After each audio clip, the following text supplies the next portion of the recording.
Victorian age को ही I guess it will take like 2 or 3 more classes to like thoroughly complete this particular age, right?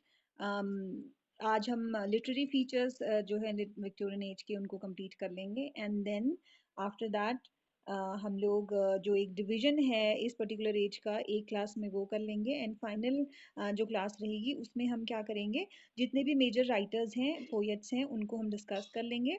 देखो that discussion, ये जो भी चीज़ें हो रही हैं it is just an outline, right? तो जो मेन जो जब आप नोट कंपोज कर रहे होगे, थोड़ी बहुत रिसर्च आपको करनी ही इसमें पड़ेगी, राइट? तो नोट कंपोज बच्चों थोरोली करने हैं, अच्छे नोट्स बनाने हैं। नोट्स इस तरीके से बनाओ कि उसमें बेसिक आइडिया जो है किसी भी पर्टिकुलर चीज़ के बारे में आप बता रहे हो, वो बेसिक आइडियाज़ उन नोट्स में हो, राइट? ऐसा ना हो कि बहुत लंबे आपने नोट्स बना दिए बट जो क्वालिटी है उन नोट्स की बहुत अच्छी नहीं है, राइट? रिपीटिशंस हो रहे हैं इस सेंटेंस में बार बार, इस तरीके के नोट्स आप कंपोज मत करना, राइट? शॉर्ट नोट्स बनाइए, अच्छे नोट्स बनाइए, क्वालिटी नोट्स बनाइए, राइट?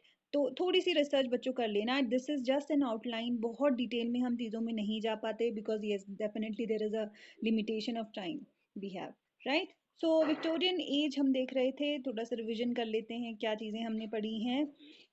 हमने विक्टोरियन एज पढ़ी थी, क्वीन विक्टोरिया के बारे में पढ़ा था, and we have discussed her reign, right? And we have discussed that how during Victorian age colonial trade and commerce बहुत ज़्यादा एक्सीड हुआ था, बहुत ज़्यादा अपने एपिटोम में पहुंचा था। And we have discussed about early and later Victorian literature. Okay, we have discussed about Victorian society. हमने बहुत अच्छी तरीके से डिस्कस किया है social and cultural background, social and political scenario. क्या हो रहा है बेटा? ब्रेक हो रही है? हम्म, अब ठीक है? अब ठीक आ रही है? Am I audible properly? Am I audible? That we have already studied. हमने विक्टोरियन मोरालिटी और विक्टोरियन डिलेमा के बारे में चीज़ें पढ़ ली थी, ठीक है बच्चों? बीच में अगर कभी भी नेटवर्क खराब होता है, do let me know, okay? मुझे टेक्स्ट कर देना, व्हाट्सएप पे टेक्स्ट कर लेना या whatever, right? Just let me know.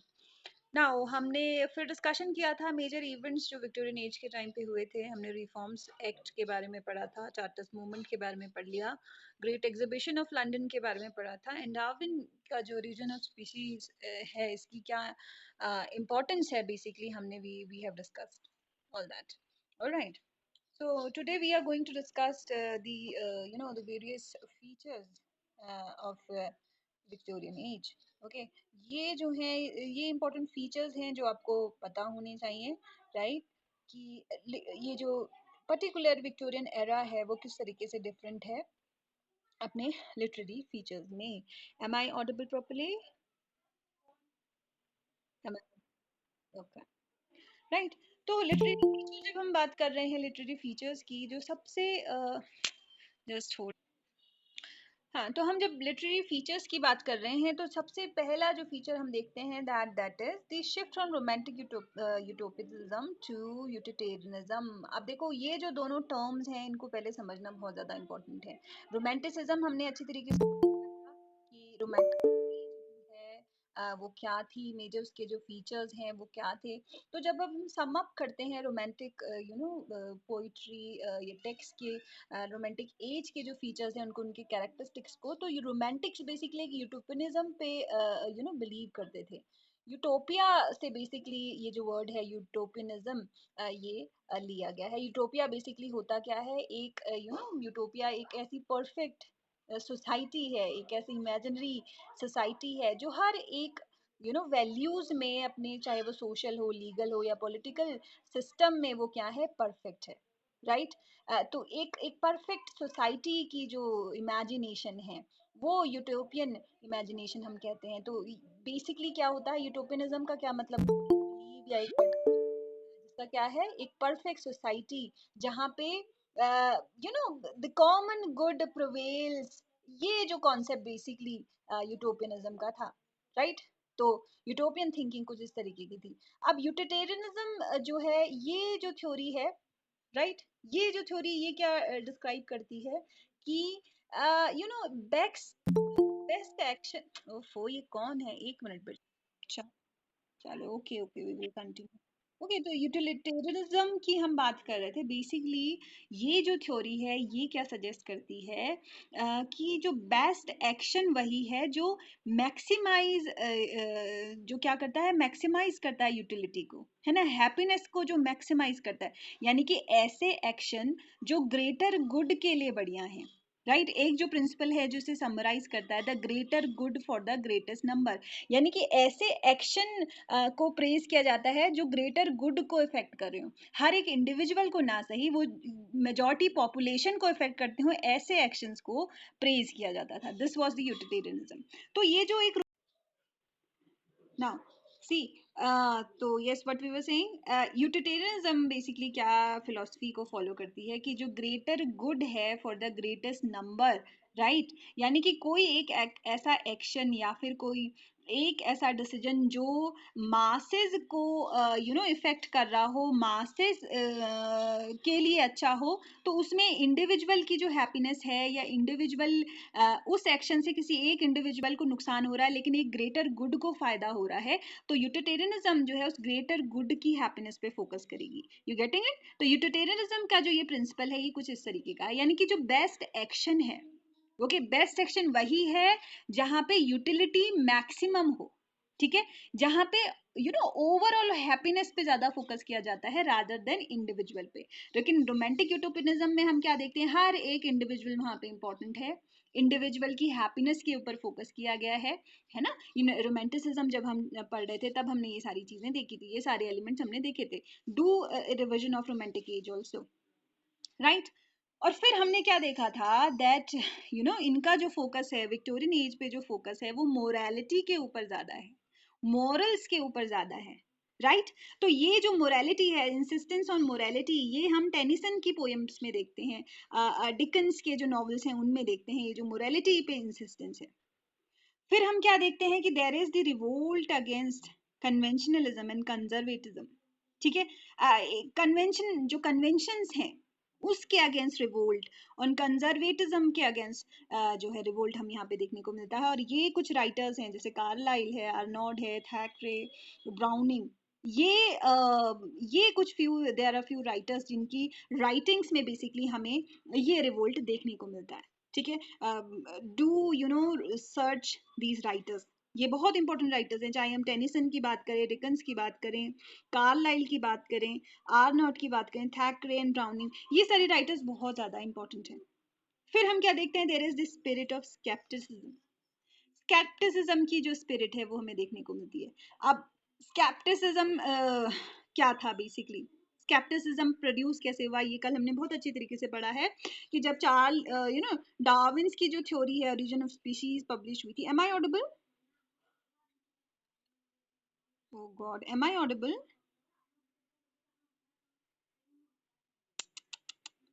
M I audible बच्चों? तो स्केप्टिसिज्म क्या था ये हमने कल अच्छी तरीके से देखा था दैट जब ओरिजिन ऑफ स्पीशी पब्लिश हुई थी तो एक कॉन्फ्लिक्ट जो है वो ओरिजिनेट होने लगे थे, कॉन्फ्लिक्ट्स होने लगे थे कि either they should trust science और अपने जो नॉर्मल नोशंस हैं वो उनको उन पे फोकस किया जाए। ये जो था एक तरीके से स्केप्टिसिज्म आप हर तरीके की राइटिंग में देखने को आपको मिलता है ना। तो अब देखो ये जो रोमांटिक इमेजिनेशन थी, है ना, ये रोमांटिक यूटोपिया या फिर रोमांटिक इमेजिनेशन थी, उससे जो लिटरेचर है अब वो रियलिटी की ओर आने लगा था, है ना। रियलिटी में क्या हो रहा है, सोसाइटी में क्या हो रहा है, उस रियलिटी को वो प्रेजेंट करने लगे थे अपनी लिटरेरी क्रिएशंस में, है ना। जो रोमांटिक्स थे उनका मेन फोकस कॉमन मैन पे था, लेकिन अब यहाँ पे क्या हो रहा है, विक्टोरियन एज में एक मिडिल क्लास सामने आ गई है। वो जो मिडिल क्लास है, तो रोमांटिक में जब कॉमन मैन पे फोकस किया जाता था, लेकिन विक्टोरियन में अब फोकस किसकी ओर चला गया है, इस मिडिल क्लास की ओर चला गया है, राइट। अब हम नेचर पे के नेचर को लेके जो एटीट्यूड है वो भी हम देखते हैं कि बहुत ड्रास्टिकली चेंज होता है। रोमांटिसिज्म में हम रोमांटिक पीरियड में हम क्या देखते हैं, नेचर जो है, nature is the source of happiness, right, in romantic period. थोड़ा सा इसको रिवाइज करो कि नेचर को लेके रोमांटिक जो एरा था या रोमांटिक जो राइटर्स थे उनका किस तरीके का व्यू था, वो नेचर को किस तरीके से देखते थे। They saw it as a source of spiritual truth, emotional experience. William Wordsworth के डैफोडिल्स को याद करो कि जो डैफोडिल्स है, ये जो नेचर है, this is the source of emotional experience. And at the same time nature, this is a refuge from industrialisation and urbanisation. तो नेचर जो है रोमांटिक्स के लिए हमेशा कैसे पोर्ट्रे किया गया है, सबलाइम की तरह, मजेस्टिक की तरह, और it is presented as a source of inspiration, right. लेकिन विक्टोरियन एरा में ये जो व्यू है ये एकदम कॉन्ट्रेरी हो गया था। विक्टोरियन एरा, यहाँ पे हम क्या देखते हैं, it is characterised by rapid industrialisation and urbanisation. इसने क्या करा है, it has significantly altered the relationship between human and the natural world, राइट। तो नेचर को लेके एक ड्यूलिस्टिक उनका व्यू प्रेजेंट हो गया था विक्टोरियन एज में। नेचर जो है एक तरीके से क्या है, this is a resource to fuelling the expanding industrial economy, है ना। इससे क्या हुआ था, बहुत वाइड स्प्रेड इकोनॉमिक जो इन्वायरमेंटल चेंजेस होने लगे थे, डिस्ट्रक्शन होने लगे थे, राइट। एक जो एक तरफ जो था ये हो रहा था कि नेचर को क्या किस तरीके से देखा गया, एक सोर्स की तरह, एक रिसोर्स की तरह देखा गया है, जो क्या कर रहा है, उनको रॉ मटेरियल प्रोवाइड कर रहा है इंडस्ट्रियल इकोनॉमी को एक्सपेंड करने में, है ना। और ये जो जैसे जैसे इंडस्ट्रियल इकोनॉमी एक्सपेंड होती है, इससे क्या होगा, इन्वायरमेंटल चेंज आएंगे, इन्वायरमेंट का डिस्ट्रक्शन होगा। और दूसरी तरफ विक्टोरियन ने क्या करना स्टार्ट किया, उन्होंने रोमांटिसाइज करना स्टार्ट किया रूरल लैंडस्केप को, ओके। कि ये क्या है, एडिलिक है, सेंचुरीज हैं from the crowded and polluted cities. तो दो तरीके से उन्होंने नेचर को देखना स्टार्ट किया। एक तरफ से नेचर उनके लिए किस चीज का सोर्स है, एक रिसोर्स है ना, एक्सपेंड करने के लिए अपनी इकोनॉमी, इंडस्ट्रियल इकोनॉमी, यानी इंडस्ट्रियल इकोनॉमी एक्सपेंड करनी है तो nature is an important resource. And at the same time Romantics Victorians ने नेचर को किस तरीके से देखा है कि जो रूरल लैंडस्केप है वो कैसे हैं, सेंचुरीज की तरह हैं, राइट। इन क्राउडेड और पोल्यूटेड सिटीज से एक सेंचुरी का काम करते हैं। जो नेचर है, ये जो लैंडस्केप्स हैं, ये सब क्या है, एक सेंचुरी के जैसे काम करते हैं, right. And yes, eight the same time हम क्या देखते हैं, साइंटिफिक थॉट्स भी बहुत ज्यादा इन्फ्यूज होने लगे थे विद कॉन्सेप्ट ऑफ नेचर, ठीक है। चार्ल्स डार्विन है, उसकी जो on this origin of the species जब पब्लिश हुई थी, राइट, उनकी जो थ्योरी ऑफ एवोल्यूशन है, इससे क्या हुआ था, एक रेडिकल शिफ्ट आया था in understanding of nature and humanities place with in it, ठीक है। तो ये हमने कल भी डिस्कशन इस चीज पे किया है कि लिटरेचर पे इसका बहुत ज्यादा इफेक्ट पड़ा था, राइट। अब रोमांटिक्स जो थे इसको बहुत ज्यादा एक नेचर को पावरफुल सुपर नेचुरल फोर्स की तरह डिस्क्राइब करते थे।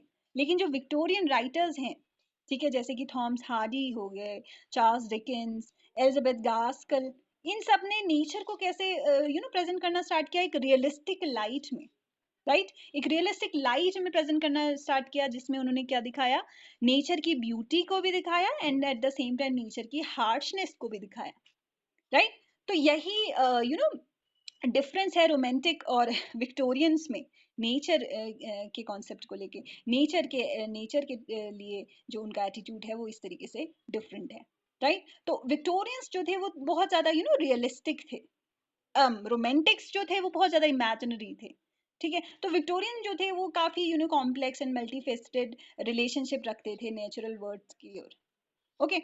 सो this was the basically the attitude towards nature, alright. Am I audible? Right. Skepticism basically देखो क्या होता है, skepticism एक तरीके से यू नो कंफ्यूजन की एक सिचुएशन होती है, एक डिलेमा की सिचुएशन होती है कि आप डिलेमा में हो, है ना, आप स्केप्टिसिज्म में हो, आप डिलेमा में हो। जैसे ही चार्ल्स डार्विन ने अपनी theory origin of species publish करी थी, कल भी हमने ये चीज पढ़ी है, तो उसमें एक कंफ्यूजन स्टैब्लिश हो गया कि रिलीजन और साइंस के बीच में कंफ्यूजन स्टैब्लिश हो गया, यानी आज तक के जितने भी कॉन्जर्वेटिव नॉर्म्स थे उसमें ह्यूमन को ग्लोरीफाई किया जाता था, ह्यूमन को सेंटर में रखा जाता था, और ये बोला जाता था कि बाकी जो स्पीशीज हैं वो क्या हैं, इंफीरियर हैं जब भी हम ह्यूमंस की बात करें, ठीक है। और वहां पे गॉड के कॉन्सेप्ट कि ह्यूमन जो है एक तरीके का आल्टर है, किसका, गॉड का। यू नो एक तरीके का सिग्निफायर है किस चीज का, गॉड का। ओके तो गॉड की जो इमेजिनेशन है वो करी गई है ह्यूमंस के लिए। तो बेसिकली क्या है, ह्यूमंस को सेंटर में रखा गया, लेकिन जैसे ही origin of species basically publish होती है तो तब हमें ये पता चलता है कि ओके ह्यूमन कोई स्पेशल स्पीशी नहीं है, it is one of the species. और ऐसा नहीं है कि कोई और जो दूसरी स्पीशीज है उनसे कोई इंफीरियर है ह्यूमन। तो ये जो बेसिक कॉन्सेप्ट्स थे ना, इन्होंने एकदम जो ये कॉन्जर्वेटिव नॉर्म्स थे इनको डिस्ट्रॉय कर दिया। और इससे क्या हुआ, एक डिलेमा बेसिकली एस्टैब्लिश होता है, एक स्केप्टिसिज्म जो है राइटर्स में, लोगों के बीच में एक स्केप्टिसिज्म की फीलिंग जनरेट होती है। तो यही स्केप्टिसिज्म हमें थ्रू आउट दी एज दिखाई देता है। यही स्केप्टिसिज्म हमें कहाँ पे दिखाई देता है, इन राइटर्स की राइटिंग्स में भी दिखाई देता है। ओके तो ये समझ में आ गया। ड्यूअलिज्म ऑफ आइडियाज को देखते हैं कि कैसे ड्यूअल आइडियाज यहाँ पे इस टाइम पे जनरेट हो रहे थे। अब देखो ड्यूअलिज्म मतलब क्या है कि दो चीजें एक साथ, दो आइडियाज, दो फिलॉसफी एक साथ प्रोपाउंडेड है, राइट। यहाँ पे ड्यूअलिज्म किस किस चीजों का है, देखो एक ड्यूअलिज्म रीजन है, एट द सेम टाइम यहाँ पे इमोशंस भी इन्वॉल्व है, राइट। मेटरलिज्म है, लेकिन eight the same time mysticism भी यहाँ पे है, रिलीजन एंड साइंस, ये दो कॉन्ट्ररी आइडियाज एक साथ है ना। There is the faith but at the same time doubt also, freedom है वहां पे but at the same time restriction भी है। तो ये क्या थे, ये जो ड्यूअलिज्म था है ना, ये ड्यूअलिज्म बहुत ज्यादा कॉमन था in the literature of this period, right. अब जितने भी पोएट्स थे, नॉवलिस्ट थे, एसेइस्ट थे, इस ड्यूअलिज्म की जो आइडियोलॉजी है उसको फॉलो करते थे, डायरेक्टली और इनडायरेक्टली, है ना। ये जितने भी पोएट्स थे, जितने भी राइटर्स थे, जितने भी एसेस थे इस एज के, they basically emphasise on truth, justice, brotherhood, peace and stability, है ना। एंड ये सारी चीजें एक डुअलिज्म की ओर एग्रीगेट करती है, डुअलिज्म की ओर बढ़ती हैं, राइट। अब इनकी सारी जितनी भी कंपोजिशन आप कुछ पढ़ लेना, उनमें आप देखोगे कि रीजन के साथ साथ इमोशंस भी लिटरेरी कंपोजिशन में आपको मिलेंगे, है ना। साइंस को लेके फेथ है, रिलीजन को लेके भी फेथ है। तो ये फेथ एंड डाउट की ये जो ड्यूअलिज्म है ये आपको इन लिटरेरी क्रिएशंस में दिखेगा। एंड फ्रीडम एंड रिस्ट्रिक्शन, ये दोनों चीजें हैं, राइट। कुछ लोगों को freedom, then there are certain restriction. ये सारी जो थीम्स हैं, ये सारी जो चीजें हैं, ये एक बेसिकली थीम्स बन जाती हैं इस टाइम के लिटरेचर के, इस पीरियड के लिटरेचर के, राइट। सो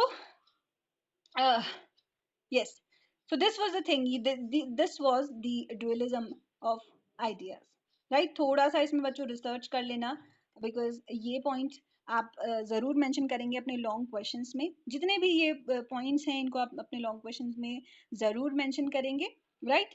आप रिसर्च जरूर कर लेना बच्चों, थोड़ा सा हम देखो हमेशा मैं तुम्हें ये बोलती हूँ, हम बस एक ओवरव्यू पढ़ रहे हैं, इसमें डिटेल तुम लोगों को पढ़ना है, क्योंकि हम ओवरव्यू देखो क्यों पढ़ रहे हैं, बिकॉज इतना ज्यादा जरूरी फिलहाल तुम्हारे लिए नहीं है, क्योंकि तुम अभी सिर्फ सेकंड सेमेस्टर में हो, right. But definitely in order to gain knowledge आपको ये चीजें समझनी चाहिए, ये सारी चीजें आपको मालूम होनी चाहिए, है ना। क्योंकि ये सिर्फ लिटरेचर से रिलेटेड नहीं है, ये आपकी नॉलेज से भी रिलेटेड है। आपको at least you have this basic ideas कि हर एक टाइम पे क्या चीजें होती रही हैं। और देखो कि हाँ, ब्रिटेन में जो भी चीजें हो रही हैं वो उनके जितने भी कॉलोनाइज कंट्री थे उसमें भी वो सारे मूवमेंट्स चल रहे हैं, वो सारे आइडियाज इफेक्ट करते हैं, ठीक है। तो जब भी आप इंग्लैंड को सेंटर में रखते हैं तो उनके जितने भी कॉलोनाइज कंट्री थे वहां पे भी ये सारी चीजें चल रही होती हैं, ये सारी आइडियोलॉजीज चल रही होती हैं, तो उसका कहीं ना कहीं इफेक्ट पड़ता ही है, राइट। इस टाइम पे देखो बेसिकली क्या हुआ था, प्रिंटिंग प्रेस जो हुई थी, पेपर जो था वो बेसिकली बहुत चीप हो गया था, ठीक है। तो पेपर जब चीप हो गया था तो इससे क्या हुआ था, जो बुक्स थी वो बेसिकली जो लिटरेरी क्रिएशंस थे, जो किसी भी फॉर्म में हो सकते हैं, चाहे नॉवल के फॉर्म में हो, पोइट्री के फॉर्म में हो, तो वो जो थी बहुत ज़्यादा चीप हो गई थी। तो इस वजह से क्या हुआ था, रीडर्स जो थे वो बहुत ज़्यादा होने लगे थे, है ना। तो ये भी बहुत एक इम्पॉर्टेंट फैक्टर है कि सिंस प्रिंटिंग और पेपर यहाँ पे चीप हो गया है, तो this development this just led to a greater demand for the novel. और जब नॉवेल्स की ग्रेटर डिमांड होने लगी तो राइटर्स के जो भी हम नंबर्स देखते हैं यहाँ पे ड्रास्टिकली इंक्रीज हो रहे हैं। Okay, so this was the thing. Now fourth point, sorry fifth point हम देखते हैं। फिफ्थ क्या इनफैक्ट सिक्स्थ या सेवन्थ पॉइंट ये है, विमेन्स एज अ राइटर। इस पे हम एक क्लास अलग से लेंगे, बट हम थोड़ा बहुत डिस्कशन कर लेते हैं कि विमेन एज अ राइटर क्या इंपॉर्टेंस है। हमेशा मैंने तुम लोगों को बोला है किसी भी एज को आपको स्टडी करना है तो विमेन्स की क्या कंडीशंस थी, राइट, विमेन्स का बेसिकली क्या रोल था, ओके, विमेन्स का क्या स्पेस था, ये आपको मालूम होना चाहिए, है ना। और तभी आप डिसाइड कर पाते हैं कि वो पर्टिकुलर एज किस तरीके की थी, राइट, कितनी यू नो जब भी आप वुमेन्स को राइट देने की बात करते हैं तब आपको लगता है कि ओके क्या हो रहा है, ये जो पर्टिकुलर एरा था वो थोड़ा सा इक्वालिटी की ओर प्रोग्रेसिव था, ये प्रोग्रेसिव बेसिकली वो एज थी। तो एटीट्यूड टुवर्ड्स वुमेन जो है हमेशा हर एक एरा में आपको बेसिकली पढ़ना चाहिए। एक जो पॉइंट है वो हमेशा आपको डेवलप करना चाहिए, राइट। अब देखो जैसे तुम्हें पता है दैट वीमेन ये जो रूलर थी कई टाइम, क्वीन विक्टोरिया का जो एक एरा है अपने आप में आप कह सकते हैं बहुत लॉन्ग रेन जो है इनका है ना।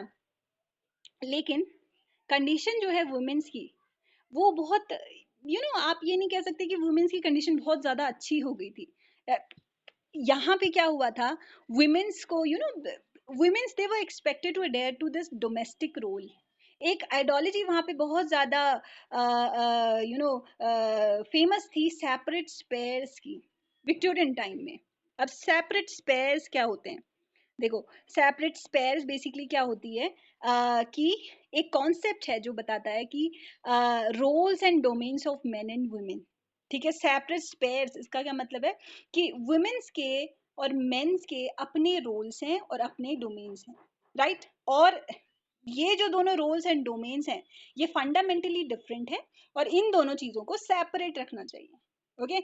ये माना जाता है कि each gender it was thought to have its own natural sphere, okay, यानी कि अपनी कैरेक्टरिस्टिक्स और अपनी एबिलिटीज के हिसाब से सबके अपने नेचुरल स्पेयर्स हैं, यानी कि मेन और वुमेन्स के अपने सेपरेट रोल्स हैं और उनको उन्हीं रोल्स को उन्हीं डोमेन्स को फॉलो करना चाहिए। और ये जो आइडियोलॉजी थी सेपरेट स्पेयर्स की ये बहुत स्ट्रांगली फोर्सफुली आप एक तरीके से कह सकते हैं, सॉरी नॉट फोर्सफुली, स्ट्रांगली ये अडेप्ट की जाती थी विक्टोरियन टाइम में। It was part of what you can say Victorian morality, right. So this was the separate sphere. अब देखो वुमेन्स के लिए प्राइवेट स्पेयर रखा जाता था जबकि मेंस के लिए पब्लिक स्पेयर रखा जाता था। यू गेटिंग इट, यानी प्राइवेट स्पेयर का क्या मतलब है कि वुमेन्स को क्या करना चाहिए, प्राइवेट स्पेयर में अपने रहने चाहिए जहां पे they should be encompassed with home and domestic realm, okay. तो वुमेन्स को क्या कहा जाता था कि they were the moral guardians of their home and their family. और उनकी रिस्पॉन्सिबिलिटी क्या है, उनकी रिस्पॉन्सिबिलिटी है कि अपने हाउस होल्ड को मैनेज करना, raising children, providing moral guidance, emotional support to their family, ठीक है। यानी कि वही जो टिपिकल एक आइडियोलॉजी है कि वुमेन्स को अपनी जो नेचुरल क्वालिटीज है उनको इम्बॉडीड करना चाहिए, जैसे कि प्योरिटी को फॉलो करना चाहिए, nurturing, self sacrifice, emotional sensitivity, ये सारी जो क्वालिटी वुमेन की है वो उनको अपने प्राइवेट स्पेयर में वही उनका रेलम है और वो वुमेन्स जो है उन्हीं चीजों के लिए डेजिग्नेटेड है। ये कहाँ पे माना जाता था, विक्टोरियन एज में इस चीजों को फॉलो किया जाता था। वेर एज मेंस की अगर हम बात करें तो मेंस के लिए क्या था, पब्लिक स्पेयर, जहां पे उनको क्या करना है, the word of business, politics, law and form of other form of public life. तो मेन जो है they were considered naturally suited for this role, क्योंकि उनको क्या लगता था कि जो मेल्स हैं सिर्फ they possess the qualities like rationality, assertiveness, competitiveness and independence।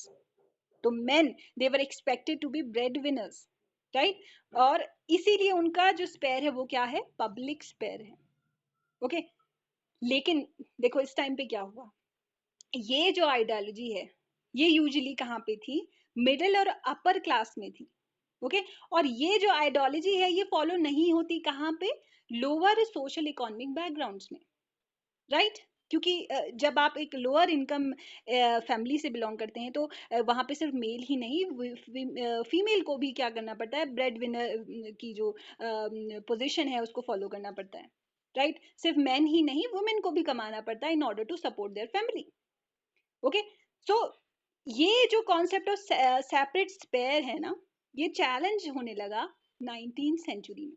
Okay, और इससे क्या हुआ था, सोशल नॉर्म्स इवॉल्व हुए थे और वुमेन्स जो हैं वो they increasingly demanded for more rights and opportunity. और इससे क्या हुआ था, सिग्निफिकेंट सोशल चेंजेस आए थे। तभी हम देखते हैं कि वुमेन्स को प्रॉपर्टी राइट्स मिलने लगे, राइट, वुमेन्स को सफरेज राइट्स मिलने लगे, and vice and versa. My Audible? Means जो थी इतने ये चीजें समझ में आ गई ना, इतनी सेपरेट स्पेसेस की बात समझ में आ गई। तो ये जो चैलेंज है, ये जो सेपरेट स्पेस है, यू नो दिस आइडियोलॉजी, ये आइडियोलॉजी विक्टोरियन एज में इस आइडियोलॉजी को चैलेंज मिलने लगा। और इससे क्या हुआ था, राइट्स एंड फ्रीडम वुमेन्स को मिलने लगी। ऑल्दो प्राइमरली उनको वाइफ्स की तरह, मदर्स की तरह, डॉटर्स की तरह देखा जाता था वुमेन्स को, जिनकी प्रिंसिपल रिस्पॉन्सिबिलिटी क्या थी कि अपने हाउस होल्ड को मेंटेन करें। लेकिन विक्टोरियन एरा में क्या हुआ था कि इंक्रीज हुआ था इंडस्ट्रियलाइजेशन में, और मिडिल क्लास जो है उसका राइज हुआ था, जिससे क्या हुआ था, सोसाइटल जो नॉर्म्स थे उनमें एक शिफ्ट आने लगा था। अब हम वुमेन राइटर्स की बात कर लेते हैं। अब विक्टोरियन सोसाइटी में और ऑब्वियसली एक पेट्रार्कल स्ट्रक्चर था, ठीक है, जहां जिसने क्या किया था, it impeded womens literary career, right.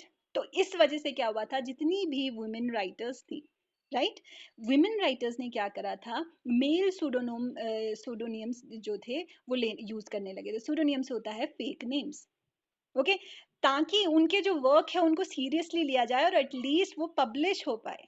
इसीलिए कई सारी जो वुमेन राइटर्स थी, कई सारी जो वुमेन नॉवेलिस्ट थी, और बहुत बेहतरीन वो वुमेन राइटर्स थी, उन्होंने क्या करा, मेल सूडोनियम्स को यूज करने लगे। इनमें जो कुछ राइटर्स हैं उनकी हम बात कर लेते हैं, जैसे Bronte sisters. Okay, Bronte sisters, Charlotte, Emily and Anne, ये जो तीन जो हैं, ये तीनों प्राइम एग्जांपल हैं। इन्होंने क्या करा था, अपना जो पब्लिकेशन है वो मेल सूडोनियम्स के अंदर किया था। ओके, जिससे क्या हो, जो prejudice you know women writers की ओर या फीमेल राइटर्स की ओर करी गई है, उन प्रिजुडाइज को अवॉइड करने के लिए, and at the same time वो अपनी प्राइवेट लाइफ भी बचाना चाहते थे, अपनी प्राइवेट लाइफ भी प्रोटेक्ट करना चाहते थे। किससे? वही जो सेपरेट स्पेस की बात हो रही है, सोसाइटी से। ओके, और एक और इम्पोर्टेंट राइटर इस समय पे थी मैरी एन एवंस। इन्होंने फेमस जॉर्ज एलियट का नाम लिया था। बहुत इंपॉर्टेंट ये वुमेन राइटर हैं।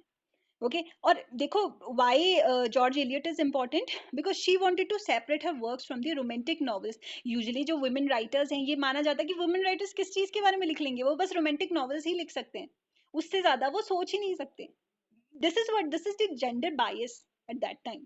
रीडर्स जो है वो क्या करेंगे, उनके वर्क को जज करेंगे कि वुमेन है तो what else she can write, she can only write about romance, right. So उन्होंने क्या करा, सूडोनियम यूज किया। और ये जो यूज ऑफ सूडोनियम है, बेसिकली ये एक सिग्निफिकेंट जेंडर बायस को दिखाता है, राइट। ये जो लिमिटेड सोशल रोल है वुमेन्स के लिए अवेलेबल है, और ये जो जेंडर बायसनेस है इस पीरियड के दिखाता है, राइट। तो there were so many womens writer जिन्होंने क्या करा था, सूडोनियम्स का यूज किया था। तो ये तुमको जरूर इंक्लूड करना है अपनी क्वेश्चंस में, अपने आंसर्स में। और फिर क्या हुआ था, ड्रास्टिक चेंज आया वुमेन्स की कंडीशंस में। क्या होने लगा, फेमिनिस्ट जो एक्टिविज्म है वो बहुत ज्यादा राइज होने लगा। विमेन्स के सफरेज के लिए कंपेन्स होने लगे। हायर एजुकेशन जो है, वुमेन्स को हायर एजुकेशन के लिए भी चांसेस नहीं मिल पाते थे। अब वुमेन्स की हायर एजुकेशन का एक्सेस के लिए कैंपेन्स होने लगे। और सबसे पहले 1870 में क्या होता है, मैरिड वुमेन प्रॉपर्टी एक्ट आता है। ओके, और 1882 में फाइनली वुमेन्स को क्या मिल जाता है, राइट टू ओन और control their own property. Just imagine a time जब वुमेन को अपनी प्रॉपर्टी पे भी खुद का राइट नहीं था, राइट।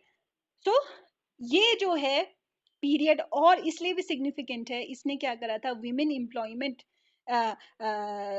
में सिग्निफिकेंटली इंक्रीज किया था। ऑल्दो उनको लो पेइंग जॉब ही मिलते थे, बट स्टिल एक वुमेन एम्प्लॉयमेंट की ओर ये जो पीरियड है, it has a significant increase in that.